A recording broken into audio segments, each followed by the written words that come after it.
the OnePlus 11 after, what do we got? We'll call it 3 months. And just my overall impressions of this after using it for that amount of time. And I'll tell you, it's definitely one of my favorite devices of the year. I think I'm going to have a comparison between this and the Motorola ThinkPhone because they're really similar. Similar in price, similar in feature set, similar in the idea that you can have compromises in a device and sell something at a lower price point and still have it be successful. Not every phone, and this is something OnePlus had to learn the hard way with the OnePlus 10 Pro. They tried a little bit with the OnePlus 9.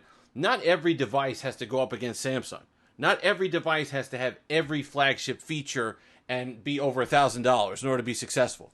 You can make smart choices on what you put in a device and what you hold back from a device and still have a decent phone that people want to buy. And I think this is certainly Exhibit A when we're talking about that. Because right now, Best Buy, link will be in the description, you can get the 16 gig version of this. 16 gigs, 256 gigs of storage. You can get it in the black, whatever they're calling this, kind of the matte black, textured black, or the emerald jade, $599. Now, that includes activation. Okay, you got to activate it to get the $200 off. Regular price is still going to be $799. But even for $699 and $799, we're still talking ridiculous value. So let's talk about those things and some of those choices that they did make here to get you to this price point and what's kind of missing. All right. First off, if you're looking at this device, you're looking at a device that's going to give you all the power, all the extras in terms of display for if you're a gamer, if you're somebody who's just big on a lot of people doing video editing on these devices now. I didn't consider that previously. I always think that's reserved for your desktop or your laptop, but a lot of people saying, well, I want it for video editing. How does it do with that? And so you're going to want, trust me, video editing, you're going to want a lot of RAM. So the 16 gig version, if you're able to pick that up and activate it, you could save a few bucks, but you're going to want the best processor you could get for the money. You're hard to beat right now in 2023 than the Snapdragon 8 Gen 2. That is the top of the food chain, top of the pyramid. Okay, so if you saw the right stuff, it's the Chuck Yeager. That's what you got. And so if you're looking for just the biggest bang for your buck, the OnePlus device certainly comes up strong, especially here in the United States. I know you could get some of those other ones. And from a major, we could count OnePlus as kind of back into the fold as one of the big manufacturers again in terms of getting support. Those Asus phones and the ROG phones, yeah, but, call me a year from now. Call me 2 years from now. Where are they? Are they on Android 14? Or are they on Android 15? Have they gotten a security patch in the last 3 months? So, yeah, there are things that you can kind of get raw power, bang for your buck. But in terms of actually being supported, the OnePlus 11 is good. And let's talk about the support. They heard the complaints. Okay, Oxygen OS 13 is good. It's rolled back some of the changes that they made with Oxygen OS 12 and the Color OS integration. They're giving those additional years of support now, kind of on par with the other big manufacturers, Samsung, Google. You're going to be getting 14, 15, 16. You're going to be getting proper support on this. They're not the fastest in the world. This is still running the April patch. Okay, so they're not. You're never going to get that kind of. I would be shocked if you ever got to the point where you're Samsung or Google, where you're getting monthly security patches on your OnePlus device. But that's the trade-off, right? That's what we talked about. What you include, you get all the raw power, but kind of those monthly security updates, the camera extras, wireless charge, that stuff you're not getting. So that's the decision you got to make. And that's great. That's what this channel's all about. Not every device has to be for every person. I love the fact that there's something like this available, so you got some choice. I love that there's stuff available like the ThinkPhone from Motorola, so you got some choice.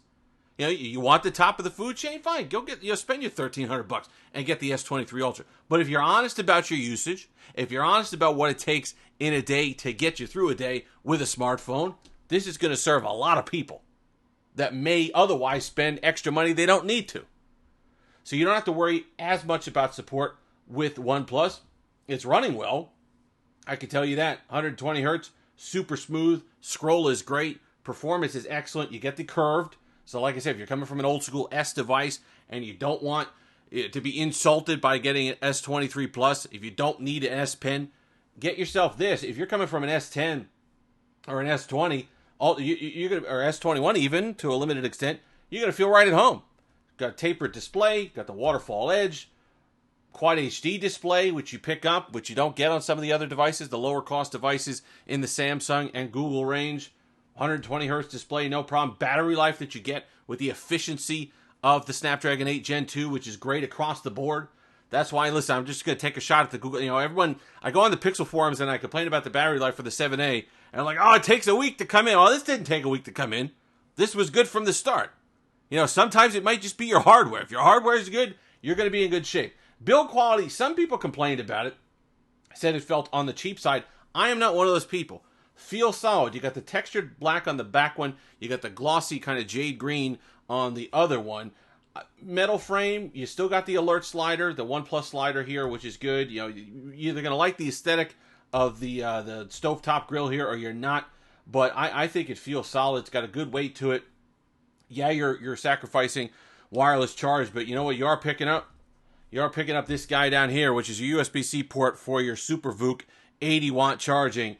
This thing is just, you could top off and then last another day. You top off at 20 minutes and you're good to go for another 6 hours of screen on time. Incredible. Incredible. If I have to trade, some ridiculous like 5 or 10 watt wireless charging for 80-watt fast charge that could get the job done and get me going in minutes, I'm taking that trade every day. That's me, personal preference. I want the fast charging. Camera's not helpless anymore either. We'll show those samples that I took. Not great, but not OnePlus 8 either. Not great, but not useless. So if you're somebody that doesn't need the camera extras, doesn't need the latest and greatest in terms of software, you're okay with some of the OnePlus quirks. And what do I mean by that? Well, I mean just kind of, the menu being a little different, the OnePlus stuff being a little different. You get the optimization stuff still. You can kind of optimize your icons and your colors and stuff like that. Well before Material U was doing it, you could do that in Oxygen OS. And there are some things to like here. I think aesthetically, I like it better than Material U, the Pixel experience. Okay. This kind of is not quite One UI level, but it's pretty good. It's nice and smooth. They can improve. You're getting the always-on display experience that you didn't get on some of their budget devices like the OnePlus, the Nord N20, that I would like to see. Fingerprint reader is good and snappy. The performance is smooth. I mean, people had said some things about, it drops kind of the 60 frames in part of the UI. You're not going to notice that. You're not going to notice that. What you're going to notice is the fact that you get a nice display, gets plenty bright. One of these, it's rare these days on these phones that I'm testing that I don't have to run a display at 100% to get the peak brightness that I like. Nice bright display. The compromises make sense. And strong modem, by the way. Excellent call quality. Strong modem. I've been getting phenomenal service on this on AT&T, voice over LTE, all over the place. And where other devices, that I've been testing that you may have seen me screaming about, this one had strong 3 bars, while the other one had the exclamation point, no signal whatsoever. So, good modem that came with the Snapdragon. Good service. Decent enough speakers. They're not the best in the world, but they're decent speakers. Good build quality. Phenomenal display. Right up there. Flagship quality display. Phenomenal battery life. Great charging. Good price, which is the most important thing overall. So if you're, like I said, if you're honest with yourself about your daily usage on a cell phone, then this one might be something for you. But don't expect the latest and greatest software. Don't be coming to me saying, we're still in the April patch, we're still in the May patch, it's July. Well, that's OnePlus sometimes. You got to give something back. And when you're charging me $5.99 with that activation, guess what? You get to give me a little something back. If you made it this far, like, comment, subscribe, all that fun stuff. Until next time, have that Steve-licious day.